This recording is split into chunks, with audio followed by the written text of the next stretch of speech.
lost her footing and fell from a 10,000-meter tower. Bess came trembling to the edge of the platform. The edge of the platform to look down. Luckily, her best friend was hanging on to her backpack. Beth pulled her back as hard as she could. Darkness was about to set in. The most important thing was to contact the rescuers. Bess writes a message on a piece of paper and straps it to the drone. It's the only thing that can save them. But halfway through the flight, the life preserver ran out of battery. The two of them rushed to retrieve the drone. Now they're completely out of options. It's nighttime. Bess looked at the signal lights overhead. She suddenly had an idea.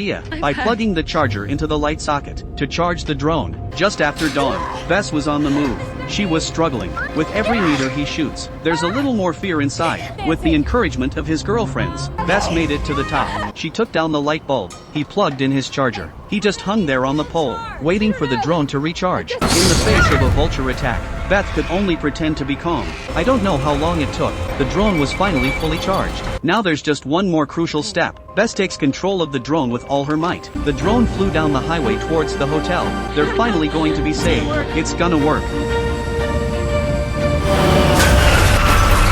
Their only hope is gone. Now there's only one thing left to do. Beth looked at her best friend's shoes, trying to use her to throw down the only cell phone left. But she refuses, because her shoes were down there.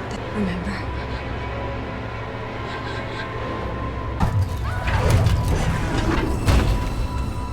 You can't. Beth looked down. A flock of vultures were eating her body. It turns out that while reaching for the backpack, she had fallen to her death. This was all a fantasy that Bess couldn't accept. Beth couldn't accept the reality and created a fantasy. Bess was devastated. She sat on the platform and closed her eyes. At that moment, a vulture came by and tried to eat her thigh. Suddenly, Bess opened his eyes. He grabbed the vulture by the neck and broke his neck. She hadn't eaten in 3 days. The vulture's meat was all he had to keep him going. And when he was done, he hung the rope on the ladder and climbed down the rope. She has no fear left in her heart. All she could think about was staying alive. Bess undid the carabiner and jumped on the radar. She held her best friend's cold hand and kept apologizing as she's trying to get her cell phone through the wound into her best friend's stomach. With a human cushion, the cell phone could not be shattered so that she could send a message of help. And sure enough, Beth did it. When her dad got the message, he rushed to the scene without stopping. Father and daughter made peace. They hugged each other tightly.